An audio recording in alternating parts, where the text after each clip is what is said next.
Assalamualaikum warahmatullahi wabarakatuh. Saya Nurul Izzati dengan NIM 1911124 dari kelas PAI 4E. Di sini saya akan menjelaskan materi tentang membiasakan akhlak terpuji, yaitu ikhtiar, tawakal, dan sabar. Materi ini saya ambil dari materi kelas 7 MTS. Dan dibuatnya media ini untuk memenuhi tugas mata kuliah pengembangan media dan sumber belajar yang diampu oleh Ibu Nurul Faki Isroi. Langsung saja ke materinya. Baik, di sini saya akan menjelaskan yaitu tentang membiasakan akhlak terpuji, ikhtiar, tawakal, dan sabar. Yang pertama yaitu pengertian ikhtiar. Ikhtiar secara bahasa berasal dari bahasa Arab yaitu al-ikhtiar yang artinya memilih.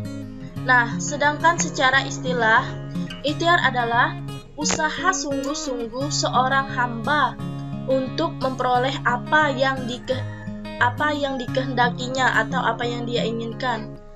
Nah, firman Allah tentang ikhtiar ini dapat kita lihat yaitu terdapat dalam Quran surah Ar-Ra'd ayat 11 yang berbunyi A'udzubillahi minasyaitonirrajim Bismillahirrahmanirrahim Innallaha la yughayyiru ma biqaumin hatta yughayyiru ma bi anfusihim, yang artinya sesungguhnya Allah tidak akan mengubah keadaan suatu kaum sampai mereka mengubah keadaan yang ada pada diri mereka sendiri. Quran surah Ar-Ra'd ayat 11. Nah, selanjutnya bentuk dari perilaku ikhtiar. Nah, secara tidak sadar kita itu dari mulai kita bangun tidur sampai kita tidur lagi kita sudah melakukan ikhtiar. Bentuk dari perilaku ikhtiar itu sendiri yaitu yang pertama, giat dan bersemangat dalam berusaha. Dan yang kedua, tekun dalam melaksanakan tugas yang diamanahkan.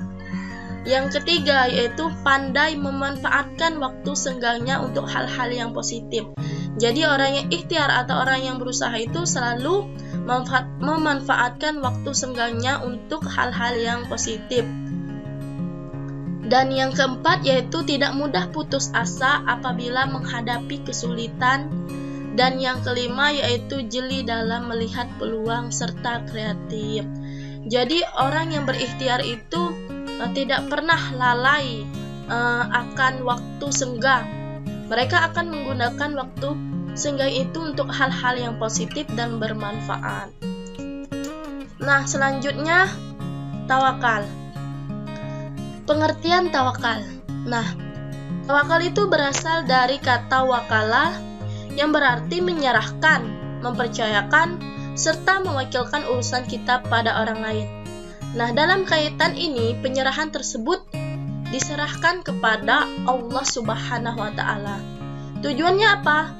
Tujuannya untuk mendapat kemaslahatan dan menghilangkan kemudaratan. Secara istilah, arti tawakal adalah menyerahkan suatu urusan kepada kebijakan Allah Subhanahu wa Ta'ala yang mengatur segala-galanya. Nah, berserah diri atau tawakal kepada Allah Subhanahu wa Ta'ala adalah salah satu perkara yang diwajibkan dalam ajaran agama Islam. Yang selanjutnya yaitu dalil tentang tawakal. Nah, firman Allah Subhanahu wa Ta'ala dalam Quran surah Al-Maidah ayat 23 ini menyatakan tentang tawakal yang berbunyi A'udzubillahi minasyaitonirrajim Bismillahirrahmanirrahim Wa 'alallahi fatawakkalu in kuntum mu'minin, yang artinya dan hanya kepada Allah lah hendaknya kamu bertawakal jika kamu benar-benar orang yang beriman. Quran surah Al-Maidah ayat 23. Nah, jadi pada ayat tersebut terkutip pesan yaitu janganlah bertawakal atau menyerahkan suatu urusan kepada selain Allah, karena itu merupakan perbuatan yang syirik. Nah, selanjutnya yaitu bentuk perilaku tawakal yang dicontohkan oleh Rasulullah SAW. Nah, salah satu bentuk perilaku tawakal yang dicontohkan oleh Nabi Muhammad SAW ditujukan dalam suatu kisah, yaitu ada seorang sahabat Rasulullah SAW yang meninggalkan untanya tanpa diikatkan pada sesuatu, seperti pohon, tiang, dan lain sebagainya. Nah, kemudian dia meninggalkan untanya begitu saja. Nah, Rasulullah kemudian bertanya, "Mengapa kamu tidak ikatkan unta tersebut?" Nah, kemudian sahabat tersebut menjawab, "Saya sudah bertawakal kepada Allah Subhanahu wa Ta'ala." Nah, kemudian Rasulullah terdiam. Rasulullah tidak menyetujui cara berpikir orang tersebut. Kemudian Rasulullah bersabda, "Ikatlah dulu lalu bertawakallah." Nah, dari cerita tersebut bahwa dapat diambil benang merah, yaitu kita itu sebelum melakukan tawakal hendaknya kita melakukan usaha yang maksimal.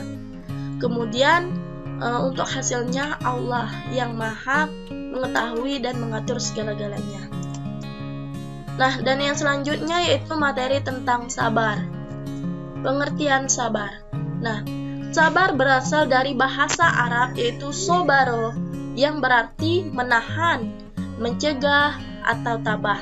Nah, sedangkan dari segi istilahnya, sabar adalah menahan diri dari sifat kegundahan dan rasa emosi, kemudian menahan lisan dari keluh kesah, serta menahan anggota tubuh dari perbuatan yang tidak terarah. Dan di samping itu pula, sabar dapat kita pahami sebagai suatu kekuatan yang menghalangi seseorang untuk melakukan kejahatan. Dan yang selanjutnya itu dalil nakli tentang perintah sabar. Firman Allah yang berkaitan dengan perintah sabar ini terdapat dalam Quran surah Al-Baqarah ayat 155-156 yang berbunyi, "A'udzubillahi minasyaitonirrajim. Bismillahirrahmanirrahim. وَلَنَبْلُوَنَّكُمْ بِشَيْءٍ مِّنَ الْخَوْفِ وَالْجُوعِ وَنَقْصٍ مِّنَ الْأَمْوَالِ وَالْأَنفُسِ وَالثَّمَرَاتِ وَبَشِّرِ الصَّابِرِينَ الَّذِينَ إِذَا أَصَابَتْهُم مُّصِيبَةٌ قَالُوا إِنَّا لِلَّهِ وَإِنَّا إِلَيْهِ رَاجِعُونَ." Yang artinya, dan sungguh akan kami berikan cobaan kepadamu dengan sedikit kelaparan, kekuatan, kelaparan, kekurangan harta, jiwa, dan buah-buahan.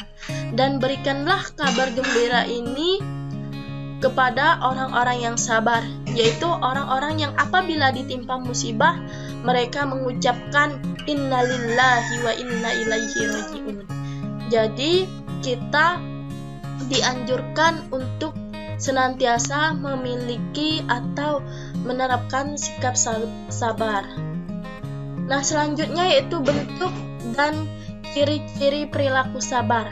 Nah, di sini bentuk dari perilaku sabar itu menurut Imam Al-Ghazali terbagi menjadi 3, yaitu yang pertama, sabar dalam taat kepada Allah, dan yang kedua, sabar dalam menghindari maksiat, dan yang ketiga yaitu sabar saat menghadapi ujian atau musibah dari Allah Subhanahu wa Ta'ala.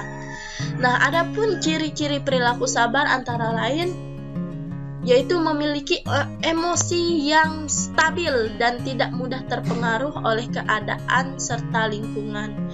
Jadi, orang yang sabar itu bisa menahan amarah atau emosi.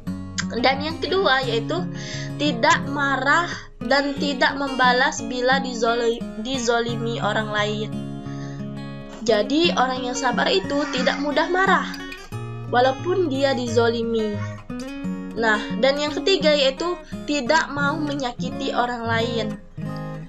Dan yang keempat, memiliki tutur kata dan budi pekerti yang baik. Jadi orang yang sabar itu selalu memiliki tutur kata yang baik. Kenapa? Karena mereka tidak mau menyakiti orang lain. Nah, sampai di sini saja materi yang dapat saya sampaikan. Sekian dan terima kasih. Wassalamualaikum warahmatullahi wabarakatuh.